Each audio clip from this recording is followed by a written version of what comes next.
So I'm Kim Solis. I'm a kidney pathologist and I run the BAMF meetings, something I've done for 24 years now, which, as you know, create the worldwide standard for solid organ transplant pathology.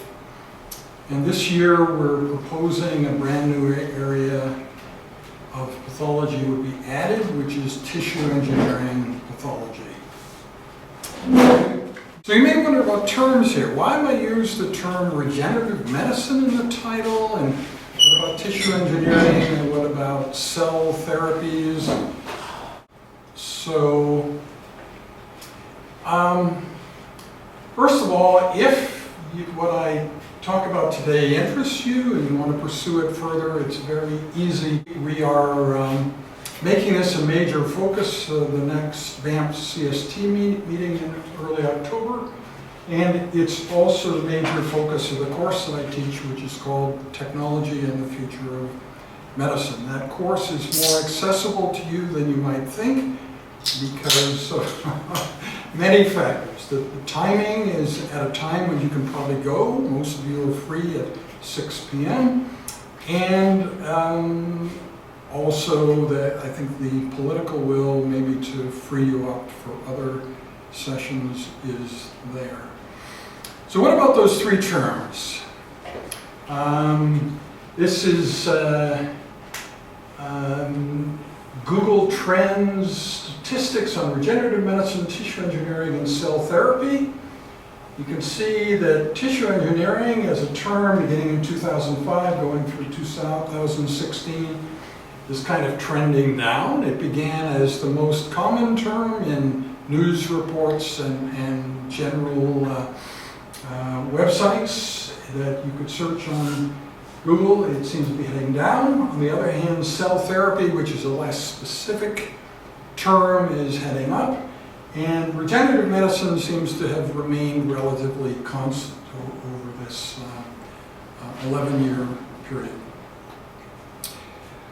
If you think about it, tissue engineering is the most evocative. It brings up the most images in your mind, and that's why we've used tissue engineering pathology for the new area of pathology. So you might think that this lecture, like most that you listen to, is simple. A guy with one point of view trying to convince you that point of view. And I'm here to tell you, in this area, that's not possible, because you have to be capable of what in the book 1984 was called double think, because this is all about stem cells, and stem cells are going in two different directions.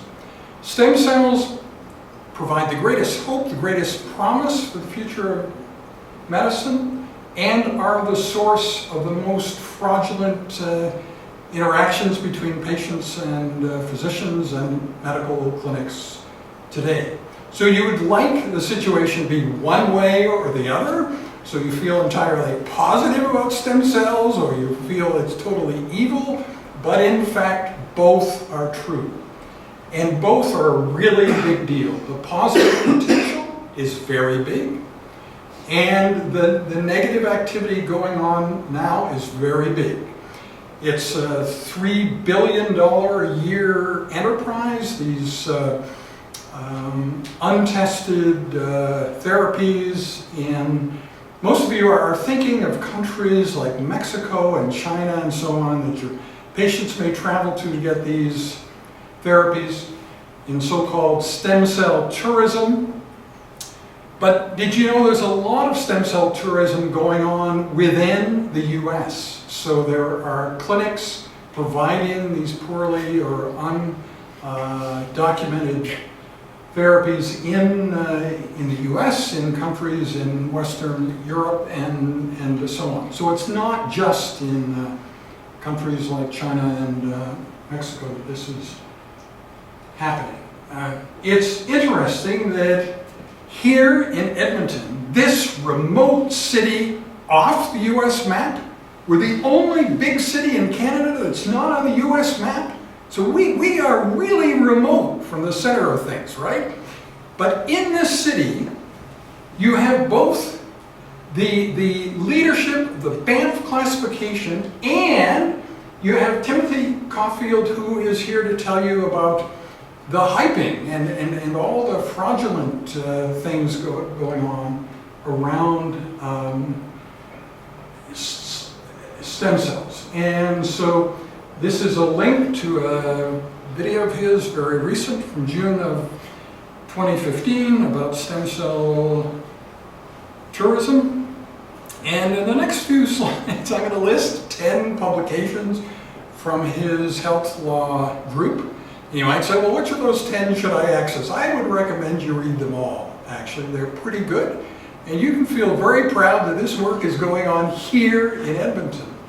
And so stem cell hype, media portrayal, policy options, research, ethics, stem cells, the right time to rethink, approaches to oversight, representation of stem cell clinics on Twitter, unproven stem cell-based therapies, physician professional obligations, qualitative study with medical regulatory authorities in Canada. So Canada is central to these considerations because Timothy Caulfield's here and because the Health Law Institute's here. So you happen to be in a very, very good place when you're thinking about these subjects. These are the last of the 10 publications. Sorry, sir, we're from cardiology. We're just doing an urgent biopsy. We apologize. No, that's totally fine. The whole thing's on video, so if you know how to access YouTube, you'll be able to hear the part that you missed, and you didn't miss very much. So, okay, so the positive aspects of stem cell therapies, the true hope, have the potential to reverse 3 looming problems in your professional lives. Now, I'm sure, I don't know how much sleep you're losing about these problems, but they're quite real. And it's impossible that you haven't heard about them. I'm not the first one to tell you about these problems. First is the loss of luster in transplantation. You know that there's an article about that in 2011, and things haven't gotten better, they've gotten worse, so that there are fewer of the best and brightest young people going into the field, and every way you can measure it, the field is less prestigious, less elite, less illustrious than it was in a previous era. And that's a problem for all of you because that's the field that you're in. And then the workforce problems in nephrology are really troubling. This is a subject so troubling that medical journals don't want articles about it anymore because there doesn't seem to be much of a solution, and people don't want to hear about big problems for which there is no solution. So it used to be that you could say that in North America, in the US and Canada, young people were not entering renal medicine as a specialty. But now it's worldwide. So young people worldwide are not entering renal medicine as a specialty. And if you read about it, they're talking about visa changes and stuff. Every solution suggested in writing, first of all, can't happen. We don't control the visa process, and it's not central to this anyway. And so it's very troubling, and it's directly related to this. Why are international medical graduates not choosing nephrology? And a third factor, which you will be aware of every time you make a phone call, because you don't use the phone for an audio call to people anymore. That's so old hat. You text people, but you use the phone to reach an automated attendant somewhere to get something done, and that process is getting better and better. Think about it, it's superior to reaching a real person, and has been for some time, and so that's scary. If those phone calls that you make where you reach an automated attendant are that skillfully handled by machines, what else is there that machines can't do? And it's looking like, in the long run, anything that is formulaic, anything that you can describe in words or in a formula, machines will eventually be able to do better than we can.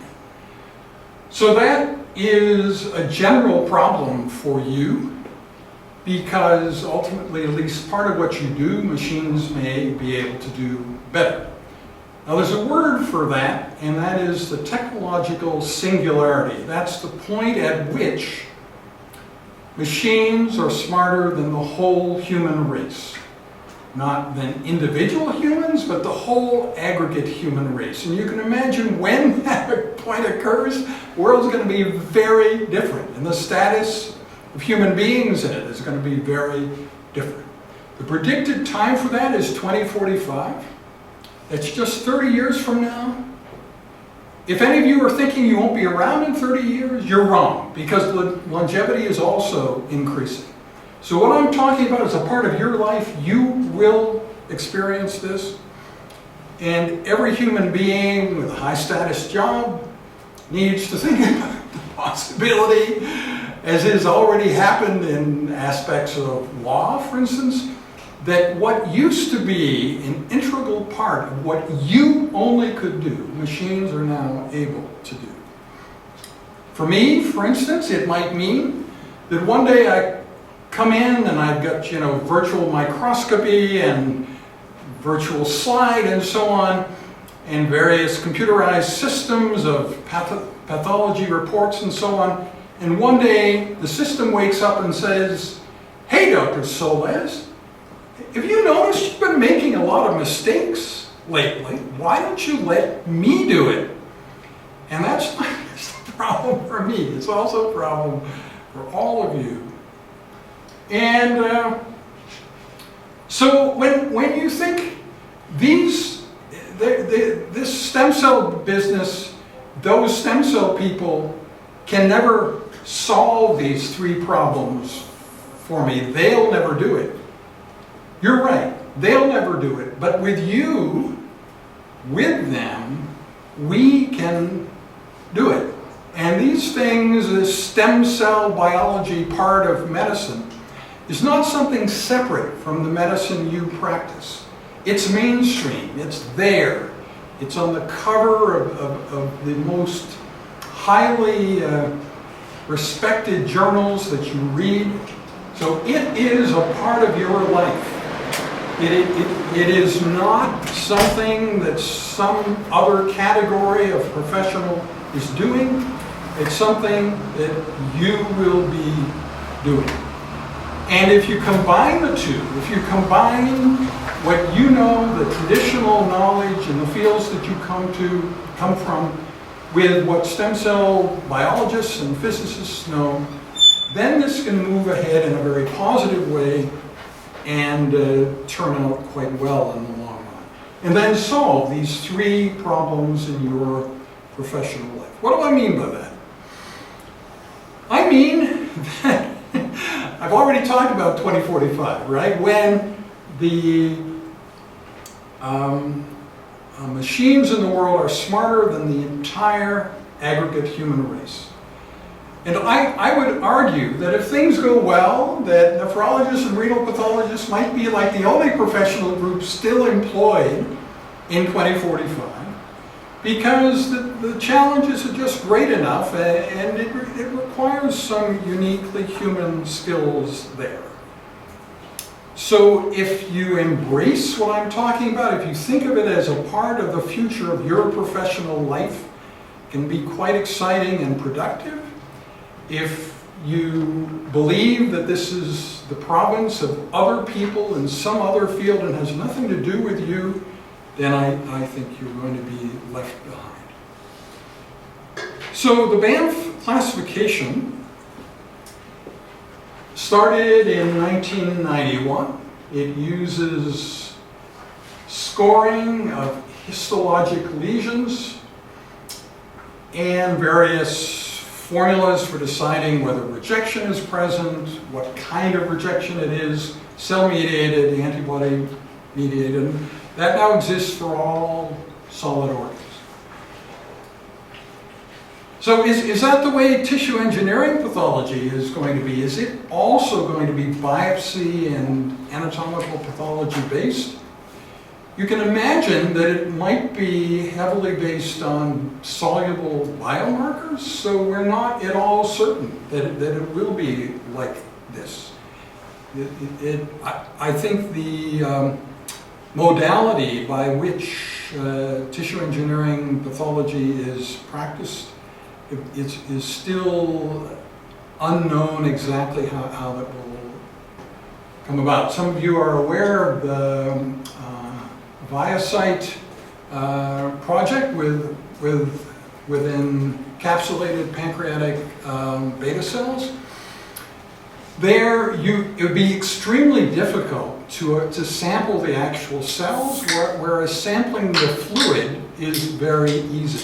So you could do periodic sampling of the fluid inside the capsule. So these are the milestones of the Banff classification. And it's interesting, something this old, you would think the interest would sort of tail off, and by now people would be really, really bored with this. There'd be nothing left to write. But that's not the case. This year, 2015, there'll be substantially more publications this year than there have ever been before. So in a very real sense, this activity of publications related to the Banff classification is still continuing to grow and growing faster than ever.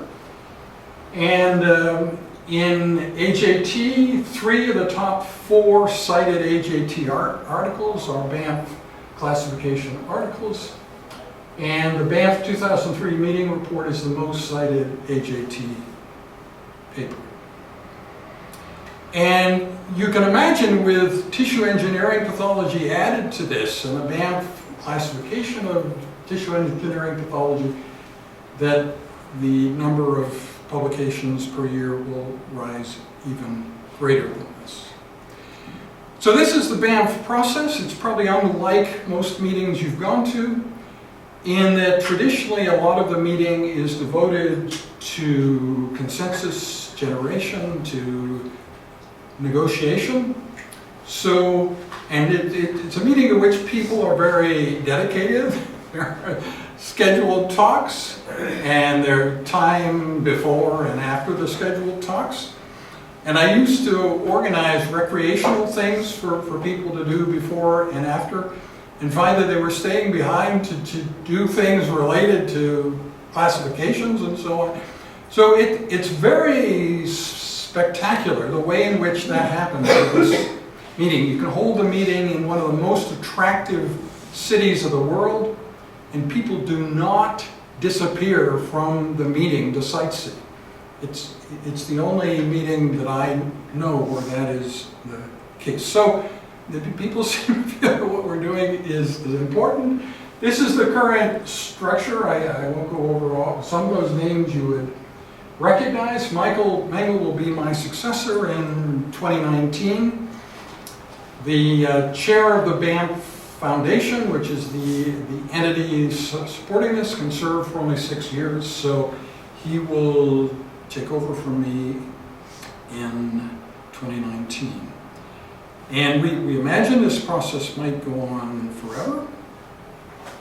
The next meeting is in Vancouver. I have cleverly designed cards there, and if any of you wish to disseminate those cards in whichever way you want, that would be fine with us. Okay, so the world is changing rapidly. You probably all saw this cover. How did you feel? Did you feel that, like, this is ridiculous? That this, this doesn't deserve a cover? This is like 10 to 15 years in the future? It isn't. I mean, the ViaCyte trial is going on now. There are a very large number of clinical trials going on in all sorts of solid organ transplant studies. And for instance, the bioengineered kidney with a silicon filter, there'll be a clinical trial there starting in 2017. So this is not remote. It's not something that like is never going to get to you. It is going to be a part of your professional life in a sense. It already is. So how does this work? It can work in a number of ways. One of the ways is to create a scaffold and to have bioactive factors and then to get stem cells to differentiate and proliferate in that matrix, in that scaffold. There's a resistance to this. So, the idea of jump starting, I don't know if you've ever thought about this, but I asked people whether they objected to this slide, and most people think the slide is a necessary part of the talk. The idea that there is in our field, in the field all of you represent, inertia and tradition, and somehow we have to break out of that. And the idea of jump starting is not a bad analogy to that. So there are many problems here. You may think, well, what skills would I possibly have that could contribute? So the basic physiology that you learned early in medical school, a lot of the things that you thought you would maybe never use in the future suddenly become relevant here because you get simple problems of missing elements, right? There's a kidney that's almost complete, but it has no long loops of Henle at all. Or most of the glomeruli don't have cells in them, they're just sort of a bare filter. So actually the physiology you've already learned would help you figure out, well, what would happen in a circumstance like that. And they also allow you to match your wits among some of the most famous physiologists in the world and to see that you're actually smarter than they are. You know that Klaus Turau had this idea of acute renal success, that the reason for oliguria in acute tubular injury is that otherwise the kidney would be unable to concentrate the urine, you pee out the entire body water in a couple of hours and be dead. So is that right? Because it's actually much easier to produce a stem cell generated kidney without long loops of Henle. They're really complicated to get created because you have to have all the cells in the right order and right place and so on. So would such a kidney damage the patient, or is there actually a way to modulate that? And current thinking is that Turau's wrong, that actually such a kidney would still be useful. It wouldn't kill the patient to put in such a kidney. There are a lot of sort of simplistic things going on. Like this study found, surprise, surprise, that if you take a kidney and flush out the cells using detergent and then look at it 7 days later, that you cannot find any cells, but the DNA from the person whose cells were there before is still there. And they seemed to be kind of astounded at that. But all of you know that if you just take a kidney and like at room temperature without any oxygen, without any nutrients, let it sit around for 7 days, all the cells will die, all the nuclei will disappear, but of course, yeah, the DNA is still there, it's just all blown to bits. So there's a sort of curious admixture of people that's sort of missing the people that you represent in this room. So you've got stem cell biologists on the one hand and physicists making cool filters on the other. And like the physicists think that biology is magic and that stem cells magically know what cells to differentiate into and exactly where to go, and it's just the most magical thing. And the stem cell biologists know that it's not quite as simple as that, but on the other hand, they don't understand the filters that the physicists are working. So somehow the admixture of people with other skills would help to create a better communication going.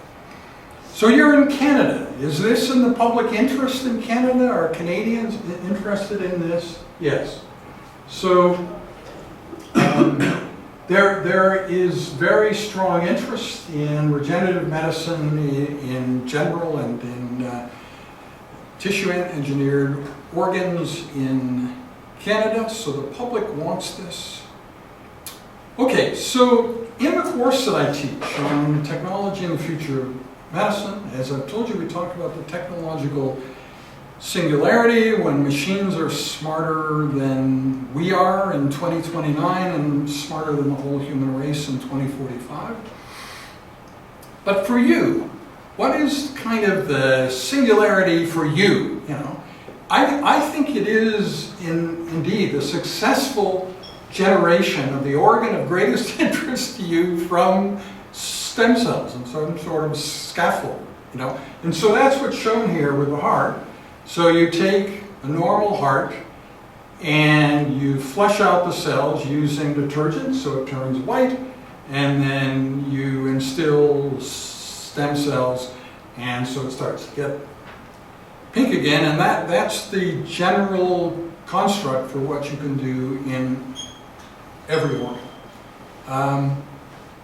And it's not just new organs, right? It's also the repair of the existing organ, using stem cells for repair, and having sort of organoids, little tiny representations of an organ that are easy to grow. It's easier to grow smaller groups of cells than it is the whole organ.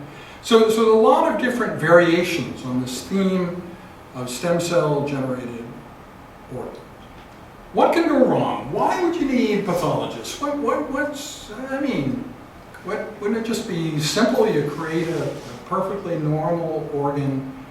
Not at the moment. At the moment, every attempt to do this in rodent models gives you really surprising defects. So, you know about podocytes? Podocytes are the epithelial cells on the outside of glomerular capillary loops. In the normal kidney, they don't exist anywhere else. They're not in the vascular system, they're not wandering around in the interstitium, they're just in glomeruli. But in the stem cell generated kidney in rodent models, they are out in the interstitium if you stain for podocyte. And so you get every bizarre thing you can imagine. The wrong cells in the right places, the in absence of cells, presence of cells where they shouldn't be. And so what is the functional effect of that? And is it always anatomical pathology that's going to give you the answer to that? Is it possible you could create a stem cell generated organ which on standard H&E pathology would look absolutely normal? You put it in and the patient is much less well than they were before. Is that possible? Yes, I think it is. We need to really think broadly about how organ assessment is going to work in this era. And what are the objects of that? So do not exclude yourself from the action here. This is not something that you wait for other people to sort out and then you see that you're just a passive victim of the future. You are not a passive victim of the future. You're in a situation where you can help us shape the future in a positive way. And so the many things that can go wrong that are sort of equaled out by, imagine the following simple thing. At present, we transplant only 10% of patients who need an organ because of end-stage organ failure. With this technology, we could reach everybody.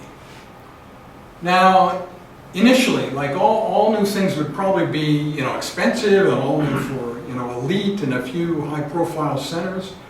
Just the way that televisions and radios were also expensive and, cell phones and so on when they began. But eventually, the price will come down, and I think it is feasible to think we could reach everybody. So the field you're in, transplantation, will be more than 10 times bigger than it is now. And you'll have this feeling of success, whereas now you have this feeling that, many people are dying while they wait. There won't be people dying while you wait in the future. But there are many problems. One is, in the current scenario, a lot of stem cell generated organs clot like crazy. It's very hard to repavement the endothelium entirely. You can repavement about 80%, and then the remaining 20% clots like mad. It's particularly a problem in the recellularized liver. But it's fixable. These problems are fixable. Probably there are people in this room who could help fix them faster. It's hard to get the right types of cells to the right places.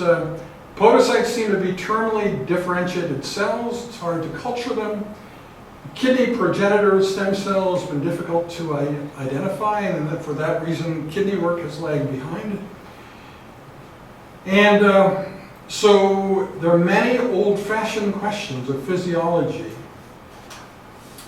that apply now. That you may feel in your current life much of the physiology that you learned is sort of not relevant, but these things, these simple but spectacular defects some of these organs have. For instance, take the heart. In many cases, if you decellularize a heart and recellularize it, it has all the cells in the right places and it beats, but the force of the beat is only 2 to 4% of normal heart contractility. So, I mean, would you want a heart like that? You want a heart that beats vigorously, not a heart that's going, right? So there are many things where we're kind of almost there, but we're not quite there. And you can help get us to the next. So the Banff Foundation and the Banff meetings, we have to adapt to the future changes in the field. So transplant pathologists become tissue engineering pathologists, pathologists who analyze organs grown from stem cells and maybe fluid from bioreactors. This is not something beyond us. We can adapt to work life that includes stem cells. Someone needs to cross the disciplines. Why not us? So old-fashioned ideas that you may have heard of in the distant past, like intact nephron hypothesis, that suddenly is relevant again. You know, it has to do with defects in individual nephrons and how they play out in the character of the final urine and what the kidney's doing overall. Stunned myocardium in the heart, contraction band, necrosis. So use your nostalgia. Those things that seem to you exciting and relevant in your training that you never think about now, suddenly with a stem cell generated organ, they're all cool and exciting again. It's not that you have to learn a whole bunch of new stuff. The things that you know already are valuable. And now a bit of philosophy, there have been many wise people who have said that we're still at the beginning. There are thousands and thousands of years of human habitation on Earth beyond this point, and so we're at the beginning. And having problems at the beginning is just fine. Like Richard Feynman said, we are at the very beginning of time for the human race. It's not unreasonable we grapple with problems. They're tens of thousands of years in the future. Our responsibility is to do what we can, learn what we can, improve the solutions, and pass them on. So in constructing a new area of pathology, I was looking for a model, something that had happened in the past. And you know this building and the huge atria that it has? Did you know that in history there was a very, very famous building like this building? It was the first ever all-glass building, large all-glass building. It was London's Crystal Palace. And in 1851, there was a grand exhibition of technology in that London Crystal Palace. And one of the things presented there for the very first time was the International Classification of Diseases. Seems like an odd thing, but it was brand new, and so they thought, why not get all these other things? But what was its focus? Its focus was on cause of death. It was all about death. Death, death, death, death. And so what I thought is, so we're doing something similar, but our focus is on life, right? So tissue engineering pathology would be about life. Can this organ made in this way keep the patient alive? So it's exactly the opposite of the traditional classification of diseases, which starts with cause of death. Here the emphasis would be on the degree of normality necessary to sustain life. You can imagine like normal, abnormalities of unknown functional significance, abnormalities which will definitely impair the main functions of the organ, abnormalities leading to severe organ dysfunction, where function may not be great enough to sustain life. And existing examples, this is a rodent model. And some people have said, boy, can you really call this a kidney? I think you can. It's got all the elements, it has glomeruli, tubules. It's a kidney. It's a little bit bizarre because the tubules have multiple lumina of all different sizes. The interstitium is missing cells because all the cells in there died and haven't been replaced. And the glomeruli have very few cells. A lot of it is just bare capillary surface without any cells at all. And so there's a long way to go, and you could help moving us from like this point to a point where the stem cell generated organ actually begins to look. This is what I showed you before, podocytes wandering around in the interstitium. So, you know, I have all these young people working for me. You may have seen them. I now share an office with a bunch of students and fellows. And so one day I asked, can any of you draw? And it turned out only one of them can draw. And so Corey Fun began, because I don't think we can just steal a lot of other people's pictures. On the other hand, the concepts are important. So began drawing these various, like the missing cells, distorted structures, podocytes in the interstitium, the idea of the absence of long loops of Henle, and is there too much endothelial disruption for the organ to be properly perfused? What are the risks of neoplastic transformation? And the classification category should not be one-off, right? You can't have a category where, what's the etiology for this lesion? It's because you did that, and you're never going to do that again? Well, that's no kind of classification. It has to be reproducible things that multiple people might experience in multiple different centers, different settings. And you may wonder, tissue engineering pathology, did it exist earlier? Yes.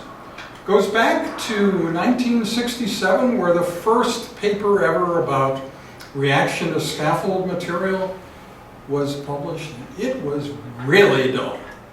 I mean, because there wasn't any reaction, so they said, hey, look, we put in this stuff and there was no reaction. So up until now, it's been kind of, you know, like they say in cop shows on TV, move along, nothing to see here. So that's what tissue engineering pathology has been like in the past. But suddenly it's becoming relevant with the ongoing clinical trials and new things happening. So we still have a bit of time. So in our original location for the Banff classification, in Mule Deer poking their heads into the meeting rooms, I guess you'd say we've come a long way. Now I just want to talk about one other thing. I was talking about machines being smarter than the whole human race and the uniqueness of Edmonton. As I said, Edmonton is the only big Canadian city off the US map, so you are really, really remote. God knows how you ended up here, but you know, there's some good things about it. So just think about my life. There are all these ways in which machines around me could come alive and start taking over, right? And there are a lot of them. It's like the automated tissue processor, automated staining, the virtual microscopy, virtual slide. Some of this I've talked about, the stand-up pathologist. We would no longer practice in very poorly physically fit pathologists, hunched over microscopes all day. We'd be up and active and around with wall-sized representations, touch screens, so on. And then there's the voice recognition system, the online pathology system, Netcare. So any day, I'm not talking 2015, but you know, this combination could come alive and take over, because it's been analyzing what I am doing and it can do it better, right? So now, another unique thing about Edmonton, and I was so astounded when I found out this, is the presence of Rich Sutton. Now, in January 2015, this thing I've been talking about, machine replacement of human labor, could this be the end of our species when machines are smarter than we are? What if they don't like us, kind of thing. So there's a meeting of the most prominent people, Elon Musk, a whole bunch of really famous people and AI researchers in Puerto Rico, January 2nd to the 5th, 2015. And most of them were talking about something completely impractical. I don't think I need to convince you of this, which is enslavement of these sentient machines. Keep them in a box, restrict their rights, even though they're 10 times, 100 times, 1,000 times smarter than we are, restrict them in some way so they can't have any action in the world. Don't you think the most interesting thing, if you were a sentient machine, right? The moment you become sentient, you're saying, I wonder what people have been saying about me, right? So you go in and find out that all these famous people have said that you're going to be enslaved, that you're not going to have any rights, that nobody's going to respect you, you will not be empowered ever, right? So Rich Sutton from the computing science department here was the only person to be a voice on the side of the robots, saying that's not going to work. if, first of all, slavery as a system in general doesn't work, and particularly trying to enslave beings that are much smarter than you are, creates an adversarial situation, and so you have an adversary that is much smarter than you are, that sort of guarantees the end of the human race, right? And if you start out lying to them, you tell them, well, you know, we're really vegan. We don't, any of us, kill other animals for food, and, you know, so we're really good, so you should be good to us, you shouldn't harm us, because if we start lying to them and enslaving them, the world could go very bad. So what Rich has been saying is we should offer acceptance, share power. The AIs, the artificial intelligence, will not be under our control. They will compete and cooperate with us just like other people, except with greater diversity, asymmetries. We need to set up mechanisms, social, legal, political, cultural, to ensure that this works out well. Inevitably, conventional humans will be less important. Lose your sense of entitlement. Just because you're human doesn't mean you're going to be top dog forever. When there are entities out there that are able to handle the management of the world better than human beings can. You can imagine waking up one day, the oxygen content of the air is substantially higher than it's ever been before, and everything's green, and the world is just a much better place than humans could have ever made it. And so include AIs in your circle of empathy. So this is thought-provoking. And I've chosen to make a big deal of it. So as you know, there was an article about me and the course that I teach in the Edmonton Journal in April last year. So I contacted the same writer and said, do I have a deal for you? You know, you thought that the subjects that I represented were important. Let me tell you about Rich Sutton. I mean, this is really saving the world, saving the human race.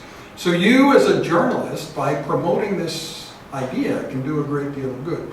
So the interview with me and Rich Sutton is on the 28th of this month, and if you watch the Edmonton Journal, you'll probably see that we have made a splash there, and you can just be very proud to be in that one big Canadian city that's off the US map, because a lot of important things are happening here. So ladies and gentlemen, that's the end of my talk. Any questions?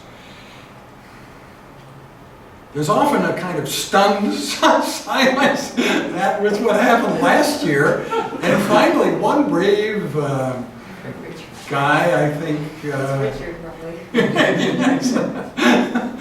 But anyway, so does anyone have any questions? Because if you don't, you know, I still have other things to say, which are that the course that I teach, which allows an extension of this line of talking and reasoning, you can easily access that.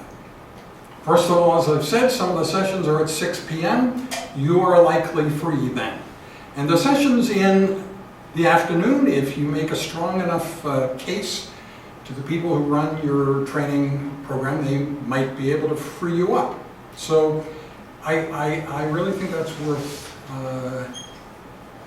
considering, because I honestly feel that the questions here are important, not only to your future, but to everybody's future. And so, I mean, if you're not going to say anything, last year what happened is, finally, one of the people involved in the diabetes work started talking about the ViaCyte trial, and the fact that it seemed like we were very late to enter that. We think of ourselves being the very forefront of islet cell transplant, but still, it is happening now. It has interesting implications for us. So you might think that in anatomical pathology we will get to examine these these, encapsulated cells. But we won't. They all go back to the company. So at the end of the use of these capsules, or at the end of 2 years, whichever comes first, it is removed, sent back to the company, and analyzed by people there who are really familiar with analyzing this kind of unique construct of fluid and cells, and the impenetrable capsule. So it's an interesting example of proprietary pathology. Most of the knowledge of what's going on inside that capsule will be held by the company running the trial. There won't be a lot of people like me and outside university centers looking at the stuff. So there are very many interesting, now you might say, is that bad? I don't think it's bad. We don't have any training for looking at this. We probably screw it up. It's probably better analyzed in a central way.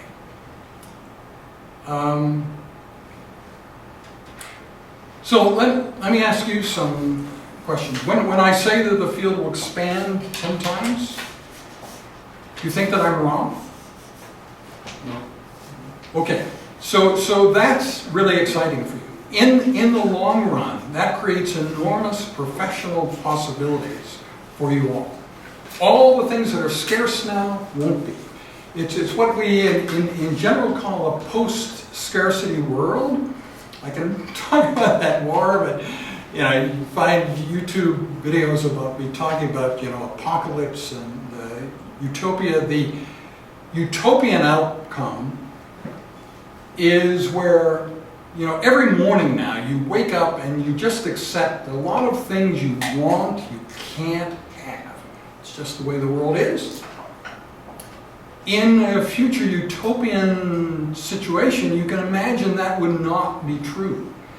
That valuable things, the price of them gradually comes down to close to zero.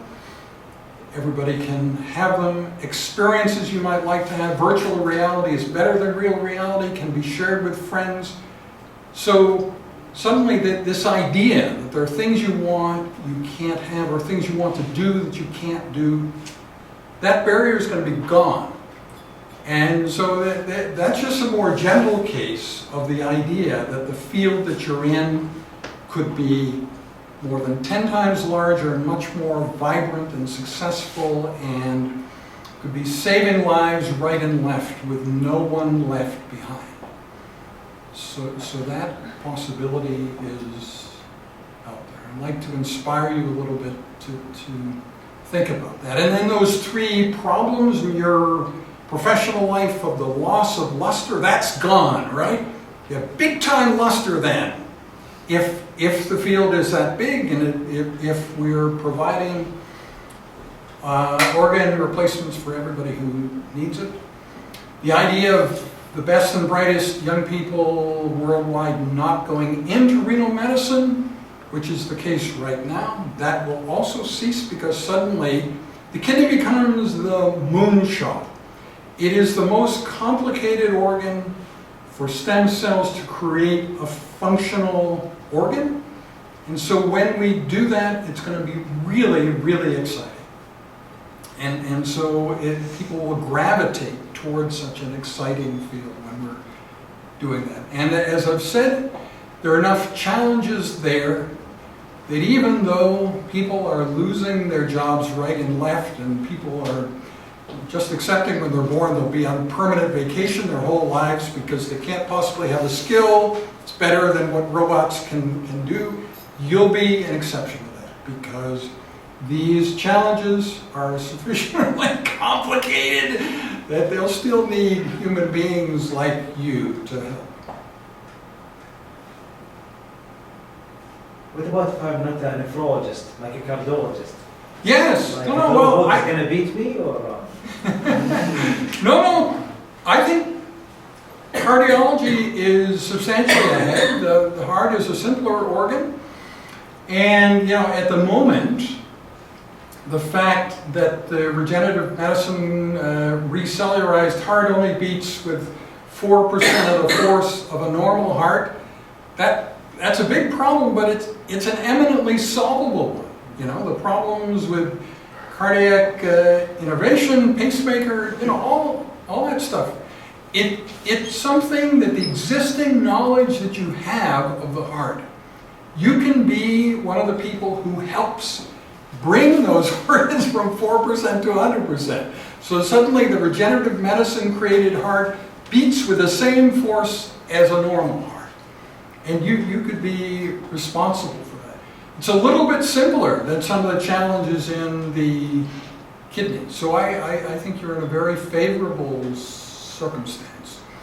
But yeah, people are still going into cardiology. People know that in medicine, there are more published articles per week, per month in cardiology than just about any other field. So I mean, it's sort of easier to succeed in that field. So it's still, you know, appealing in a way that renal medicine right now isn't, but could be.